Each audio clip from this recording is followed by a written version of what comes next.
Ladies and gentlemen, this is Maestro Paul Geraci at the 2022 Ascalon Sword Festival. We're about to see the gold medal match in the under-17 Cadet Men's Saber competition.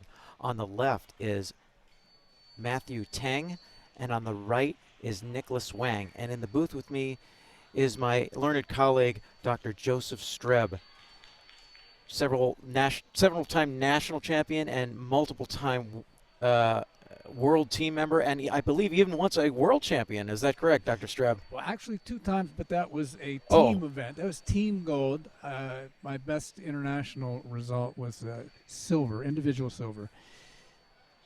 All and right, I believe that was a Saber team, wasn't it? It was a Saber team, 2 Saber teams actually. Very good. So here we are. Hey, this is Cadet Men's Saber. It'll go fast. 15-touch bout. Our fencers are going to test, make sure the equipment is functioning. Saber, the fastest of the weapons. There will be a break at 8 touches, regardless of who gets there first. An attack into preparation by Mr. Teng. This is all about whose point commits first to the target these days under current interpretations. And Mr. Teng asking for video replay. That looked simultaneous to me, but our referee saw that as attack from the right.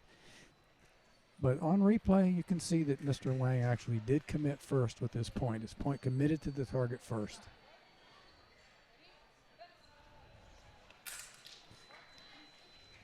The attack gets through from Mr. Teng. Highline attack. It was parried, but the remise got through. Mr. Teng with a long straight attack that arrives. A little hesitation by Mr. Teng. We're seeing that hesitation move a lot more these days.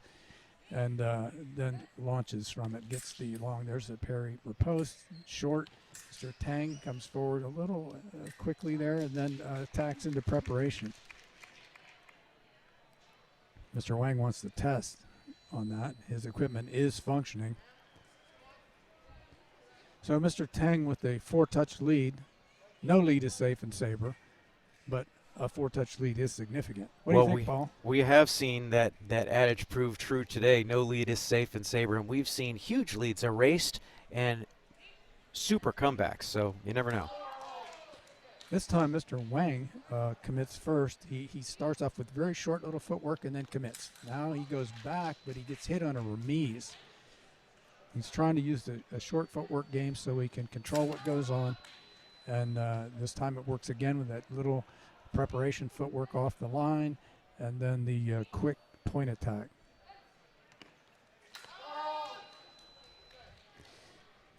Our referee saw that as Mr. Wang taking the blade of Mr. Teng, getting the riposte touch, and he's pretty much back into it. He's trying with a point in line technique. There's a beat attack that arrives from Mr. Teng. Mr. Wang kind of lost his footing going back. I think that didn't help him any on that touch.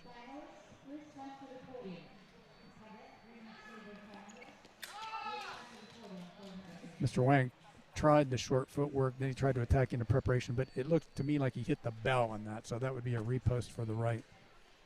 And I think they're going to take a look at that replay. They are, in fact.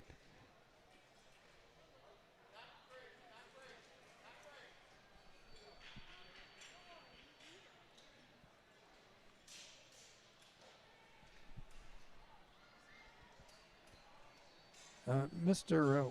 Wang thought he got underneath on that and it didn't hit the bell, and so it's because there's both fencers come forward and try to hesitate on it, and then they both realize they have an opportunity to go. They both go.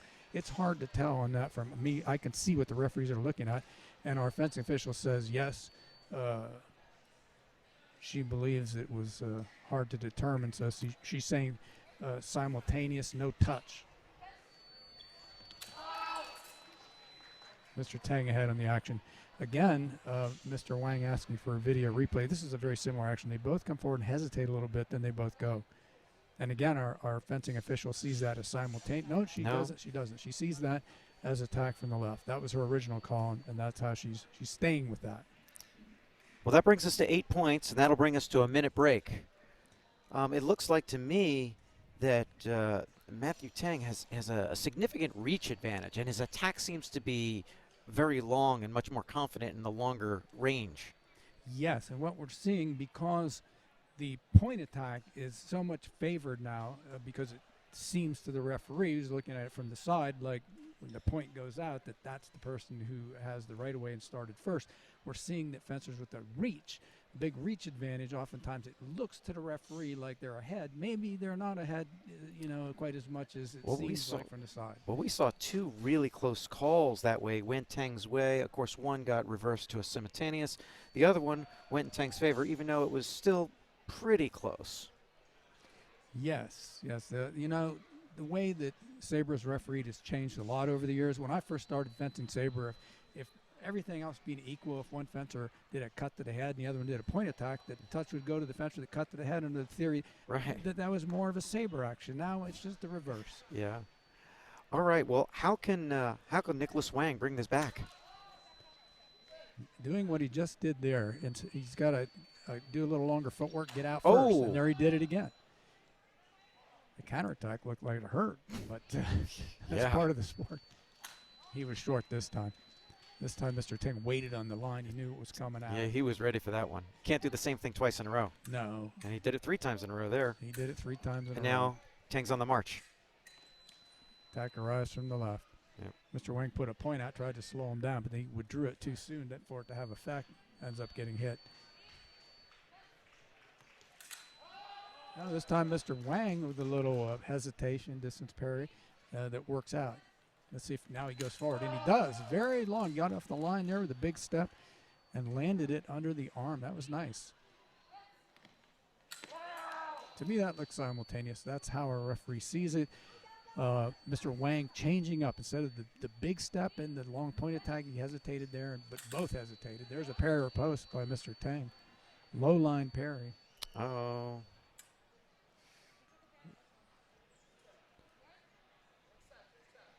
Those are sort of risky parries, in Saber, but they look good when they happen. Yeah.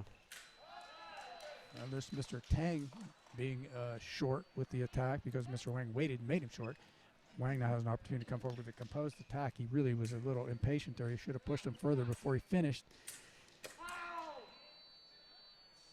And our fencing official sees that as a parry post by Mr. Wang. And we're going to take a look at the replay on this one. Yeah, they're going to check the replay voluntarily on that. I don't know if anyone asked for it. And it looked to me like Mr.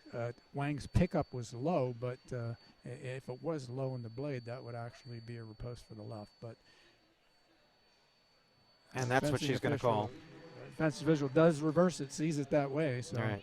So there was blade contact, but the blade contact was in the wrong spot. Yeah, it looked low to me. I thought that was attacked from the right, but that was a very close one. That was close. And that's how our fencing official sees it, attack from the right. They both hesitate. And then she saw Mr. Wang is first on that. That time he's short. Look Whoa! at that little remise to the wrist. That was wow. It's a clever action. And that's an equalizer touch, 12-12. All right, Mr. Wang needs to be patient here. Push him to the end of the strip, then finish, and he'll get the touch. And he does. And for the first time, Nicholas Wang takes the lead. But he goes with the long point attack, and Mr. Teng makes him short, then hits him. Similar action from the other side. And Mr. Teng with an opportunity to come forward. And our fence official says that Mr. Teng was short on his initial attack and then got hit with the counter action. And he's asking for the replay. He asked for a video here. Yes, and it could be called that way. What Teng actually did was at the last moment he tried to find Mr. Wang's blade, and he failed to find it, which kind of turns that into a preparation situation. So I can see where they may stay with the call on this. Now, replay is interesting because in the replay, they don't actually get audio, do they, Joe? Sometimes there is, but in this one, there's not, and usually there's not. And that can make a big difference whether you can hear what's going on. If you hear something as a referee and you're out there calling it, you really should account for that in how you reconstruct the action, how you call things.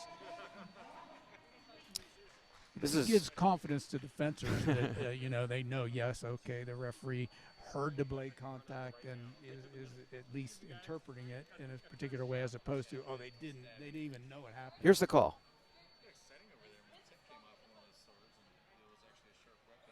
So the referee sticks with the original call on that.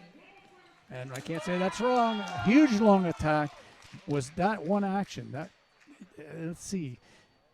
There was a little hitch in the middle of it, but because Mr. Teng is going backwards, probably that's going to stand. Oh, look at that. Our fencing official saw that as 2 actions instead of 1 attack. And that's what we're seeing in Saber these days. Any hitching in the middle of the finish, any pullbacks, and you lose the right away. Ooh, Oh. Mr. Teng saying he wasn't ready at the last minute. That can be a tactical maneuver there to upset the opponent. That's risky, though. Yeah, it is risky because if the referee doesn't go along with it, you're going to be penalized on it. And with 14-14, that's the wrong time to take a penalty. Oh, look at that. Mr. Wang with the opportunity for the long attack, and he finishes it under the arm. Under 17, men's Saber cadet champion Nicholas Wang.